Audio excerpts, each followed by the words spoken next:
us welcome a man who wears real bow ties, but his shirt is a clip-on. Mark Russell.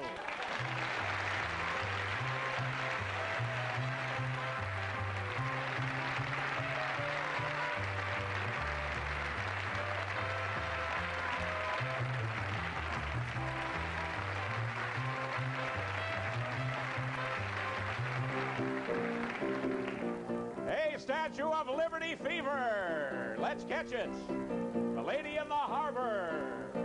We're all living under the shadow of Lee Iacocca's cufflinks. She stands so proudly and regally dressed, a shining beacon for the poor and oppressed, and no corporation is ever refused. That's why the lady has been used. Their advertising is pinned to her gown, their neon logos plugged into her crown. To get a piece of her action, they're glad. That's why the lady has been had. 100 years since arriving from France, she hasn't a chance. She's ripe for hype. Some call it history on videotape. I call it statuary rape.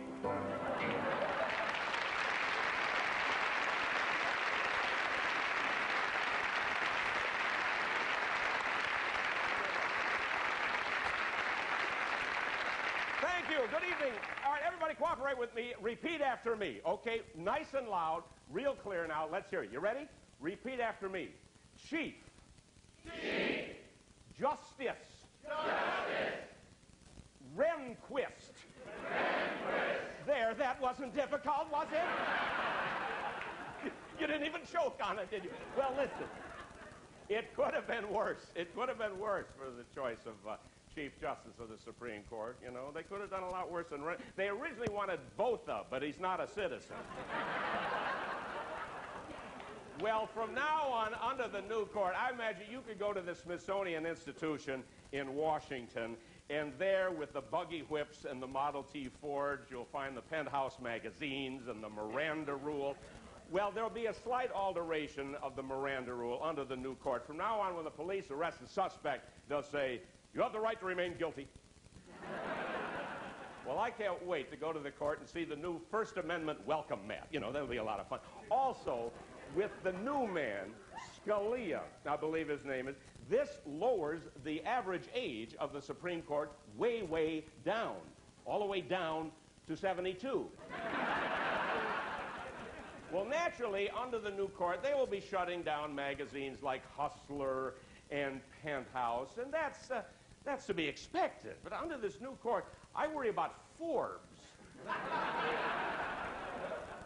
Now, I look for magazines for material, for ideas of material, and you remember a few weeks ago, this copy of Newsweek came out, and there on the cover, former President Nixon, and you see, he's back. Kind of a threat, isn't it? Yes. Well, I enjoyed the article. I know some people who threw it out. The cover was frightening the children, but it pointed out that Mr. Nixon has been rehabilitated, and his rehabilitation was complete several months ago when he walked into a Burger King, and everybody thought he was Herb.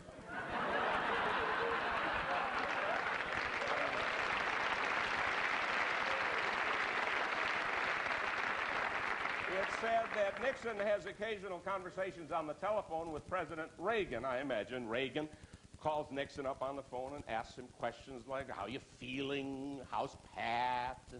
Where is Indonesia?"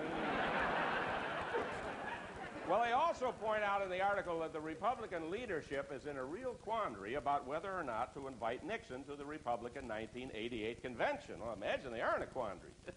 They're afraid he'll get nominated for everything. Well, apropos of that, did you see who was in the news recently from the dark old Watergate days? Our old friend E. Howard Hunt. And according to this thing I read in the paper, E. Howard Hunt, believe it or not, is writing a Broadway musical about Klaus von Bülow. No, it won't be called Most Happy Fella. Now, also, here is Time magazine a few months ago, and of course, this is the governor of the state of New York, the Honorable Mario Cuomo. Very interesting article about Mr. Cuomo. In the article, he's quoted as saying, "I am not God." That's got to be the first flip-flop of the 1988 campaign. Says, "I am not God." Glad he cleared that up, you know. Well, of course, whenever a reporter asks Cuomo about the presidency, he gets on the defensive. He says, "Oh, don't talk to me about the presidency. I'm too busy as commander-in-chief of New York State, you know, just running a statewide campaign." Recently, he was in Tokyo having a conversation with Hirohito about an upcoming garbage strike in Yonkers. But this article is rather heavy. There's so much wrestling with one's conscience, so much ponderous contemplation of the soul. Whew. I tell you, there's times when the man makes Hamlet look like Willard Scott, the weatherman.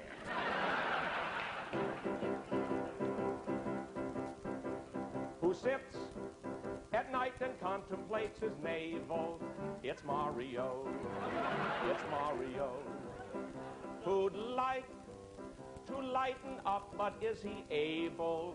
Not Mario, not Mario. Cuomo, Cuomo of a scholarly renown.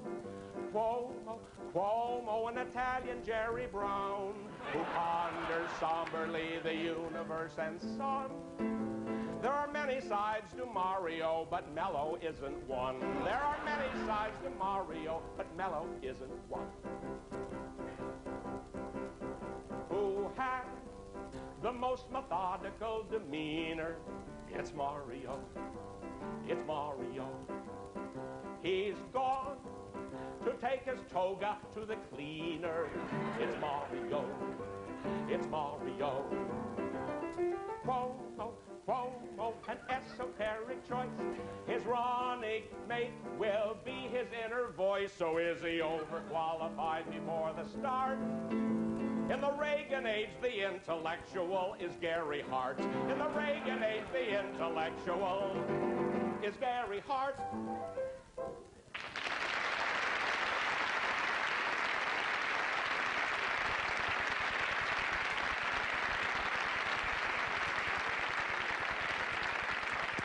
And we have more news about the Democrats. Several of the Kennedy children are running for House seats. Young Joseph Kennedy III is running for Congress in Boston, and his sister Kathleen Kennedy Townsend is running for Congress in the state of Maryland. That's the way it is. When a child is born into the Kennedy family, on his or her first birthday, they have a little cake and a little candle, and then they come out with the gifts, right? Here's Massachusetts. Here's Maryland, right? The kid says, "I want West Virginia." No, you can't have West Virginia. That's for the Rockefeller children. That's right.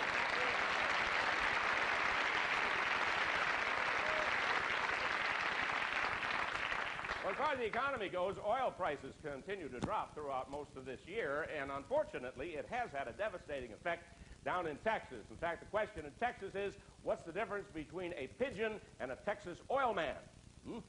The pigeon can still make a deposit on a new Mercedes.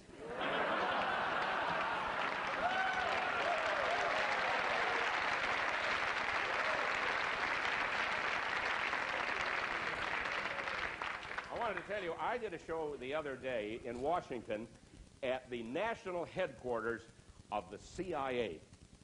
I couldn't believe it either. And I really did. The CIA director, William Casey, invited me to do a show for the employees there, all of whose neighbors think they work in department stores. And Mr. Casey said, "Well, we just wanted to prove that the CIA has a sense of humor." Hell, we've known that since the Bay of Pigs.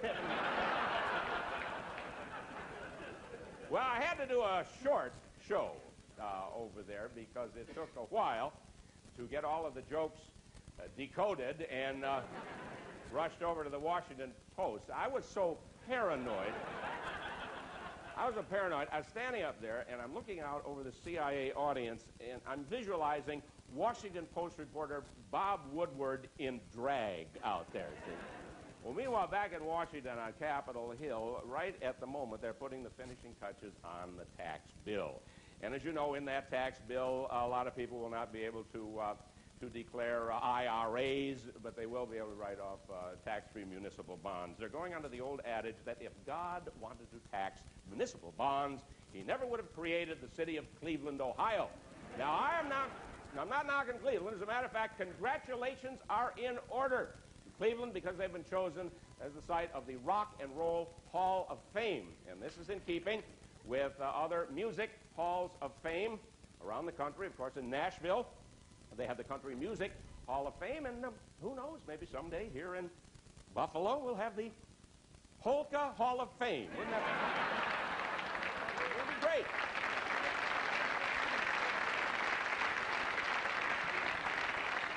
Polka had the Frankie Yankovic Wax Museum, you know, the 200,000 square foot marble replica of an accordion. You know, it'd be wonderful. I sincerely love polka music. I'm not kidding. As a matter of fact, this would be the most inventive Hall of Fame since the construction of the Gerald Ford Museum in Grand Rapids several years ago. And I understand that at the Gerald Ford Museum, in the recent holiday weekend, they had their record crowd. A couple from Kalamazoo walked in asking directions. Well, it's great to see all over the country there's so much civic pride, and our congratulations also go to the 3 states who've been named as finalists in the Nuclear Deposit Dump Sweepstakes. And the 3 states are Nevada, Washington State, and Texas. So nice going, the 3 of you. The other 47 of us wish you well.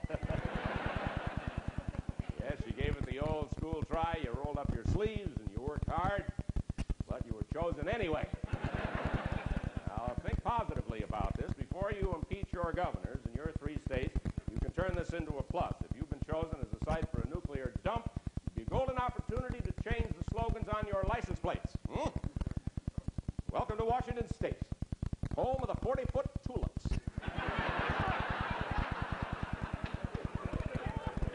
You folks from Texas, if the dump winds up in your state, you can make up your own jokes. What do you find deep in the heart of Texas? China. It's a serious thing. It's a very serious thing. That disaster in Chernobyl last month. And that thing happened in Chernobyl. You remember the first Russian reaction? They said, quote, "This has been blown out of proportion." Been blown into Sweden. That's where Sweden knew something was wrong. They started catching 200-pound sardines, for heaven's sake. The last time I saw Paris, she'd lost her old appeal. A yellow cloud came floating in direct from Chernobyl. The same applies to Brussels and Amsterdam so fair. Berlin and Bonn have taken on a Union Carbide air. If adventure is your oyster, in Europe get your fill. If the terrorists don't get you, the radiation will. I'll stay here in America. Vacation time is great. How safe we'll feel behind the wheel here on the interstate. I-95 and 101 and US 84, dodging trucks and road construction and drunk drivers by the score. Rejecting current wisdom, I'll laugh at fear instead. I'm sending you a postcard from here under my bed.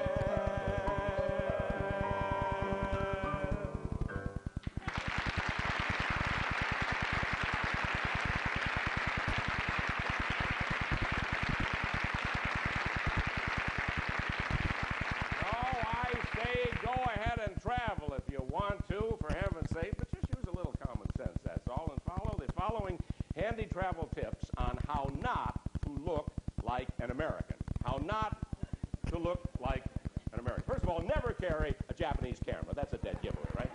Instead, carry a copy of the Koran. But remember, the pages turned backwards. Never ask how the Mets are doing. See, this is a little common sense thing. Women will find that an Indian sari is most comfortable while traveling, especially if you stick a little red dot on your forehead, you know, but never with a tennis racket. Now, when you're trying not to look like an American, you can overdo it. For example, if Dad was a Shriner, his fez isn't going to make it, you know. Forget the fez. Forget the fez. It's just not going to make it. Now, I want to talk about the scandal going on in New York City about on the stock market, about this inside trader scandal that's going on. And my broker, Swifty of Attica,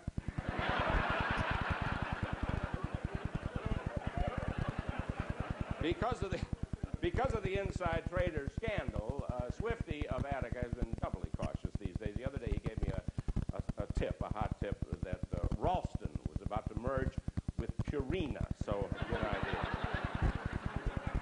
Well, until he was caught, Swifty had a job paying $2 million a year at the firm of Drexel, Burnham, Marcos, and Duvalier, and it was a very time-consuming job. He had to commute back and forth to a teller window in Zurich. Well, finally caught up with him the other day when he was arrested on Wall Street for writing graffiti on one of the walls. And the graffiti said, "If inside trading is a sin, let he who is without sin cast the first debenture." Now, speaking of that, recently the Teamsters Union had their annual convention in Las Vegas. Somehow you knew it wasn't going to be Des Moines, right? And so their president, Mr. Presser, was reelected, and he was sworn in, and then he was read his rights. And then the mood was broken when our Secretary of Labor, William Brock, went and spoke to the Teamsters, and he broke with tradition by scolding them on their, as he called it, their so-called, quote, mobbed up locals and pension fund abuse. Secretary Brock finished his speech, left the hotel, and hitchhiked back to the airport. The Teamsters would have driven him, but they couldn't get their trunk open. Well, this was followed.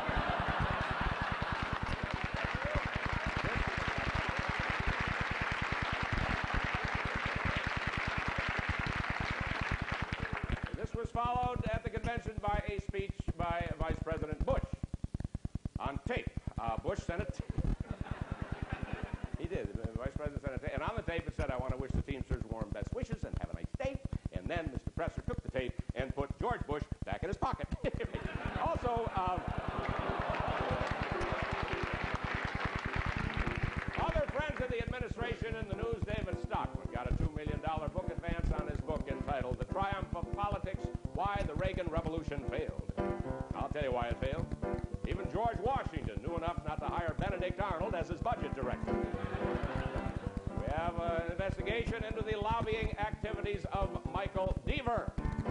And they want to find out, was he still in the administration at the time he promised the Canadians that he would arrange for the busing of acid rain to Canada? Or to Mexico. That's right, I got it. Mr. Deaver, talk about a true believer. He's a real White House achiever and a big gold retriever.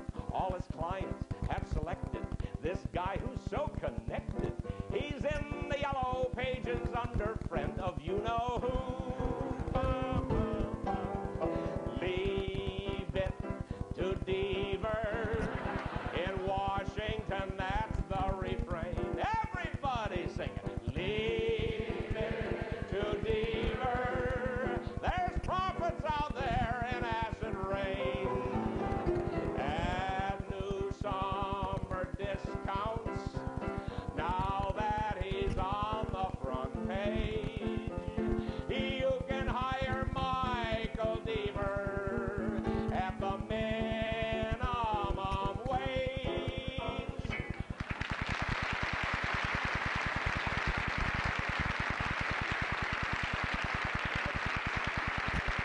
Going to Mexico. There is new data which has just been released about the 3 most common behavioral traits among American males who are going through mid-life crisis.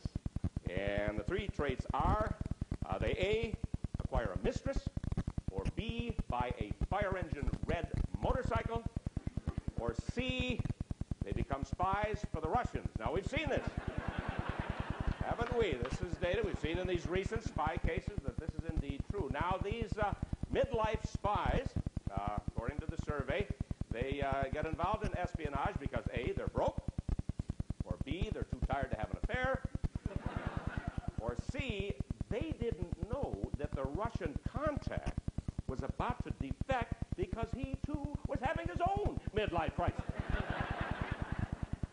Now, these spies get caught because A, their wives suspect something fishy is going on, and they turn them in, or B, they accept too many free trips from KGB agents, or C, they accept too many free drinks from FBI agents. So if you see a haggard-looking middle-aged man riding down the street in a fire-engine red motorcycle, smile. Give him a thumbs-up sign. He'd rather break his neck than commit adultery or treason.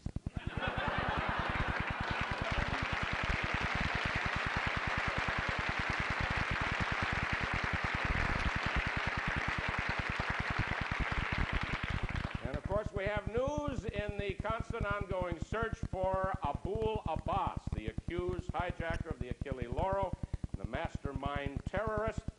Mr. Abbas turned up on NBC, where he was given asylum. NBC, be there for our newest game show, Let's Harbor a Fugitive. All in the name of freedom of the press, and more important, freedom of ratings. Speaking of freedom, Mr. Abbas is not here. He's been replaced by NBC special correspondent Yasser Arafat. Now, the other day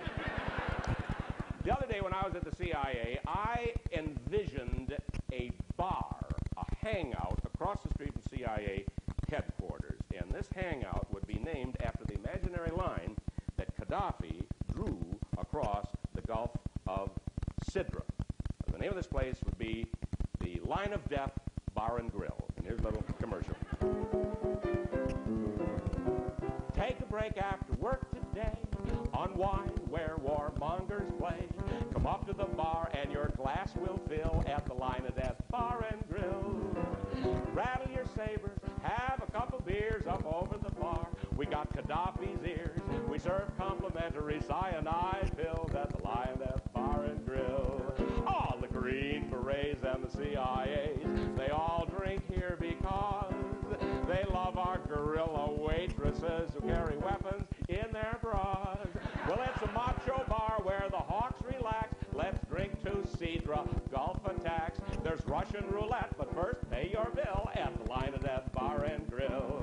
We got Molotov cocktails on the rocks and cigars that will explode. We got an Ayatollah dartboard and an Arafat commode. In our clientele, there's no calm simp in here. Clint Eastwood would be a wimp.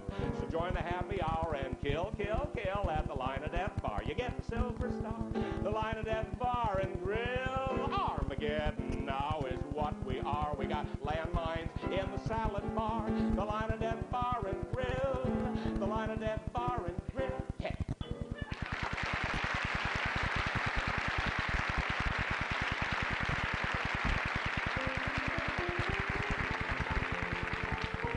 So, my friends, as Warren Berger walks into the sunset, let us reflect for a moment on this remarkable career and the end of what really is an era in the Supreme Court.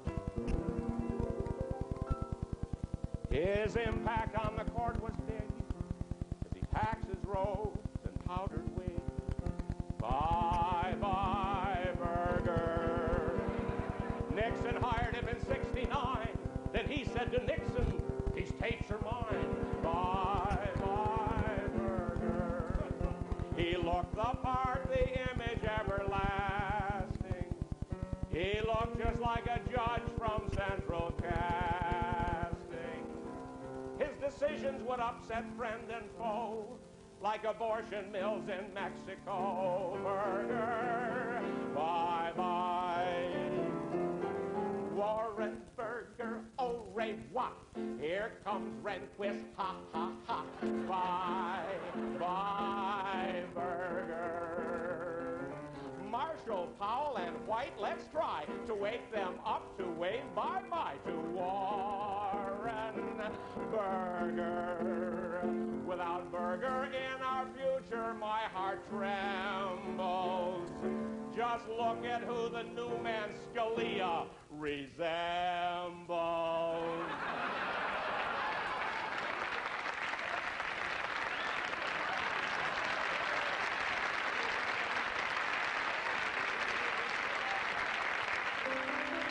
To Scalia, here's a branch of peace. Thank God it wasn't Edwin Meese. Burger, bye-bye.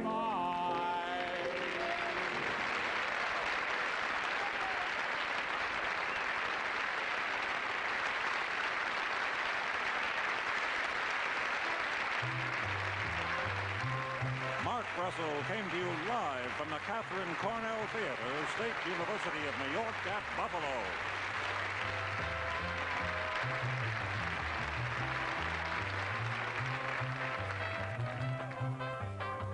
Nixon, Mario Cuomo, and the entire United States Congress for making the show possible, especially E. Howard Hunt. We'll see you next time on August 27th. And remember, write a check today to keep bullfighting out of Buffalo. Good night, everybody.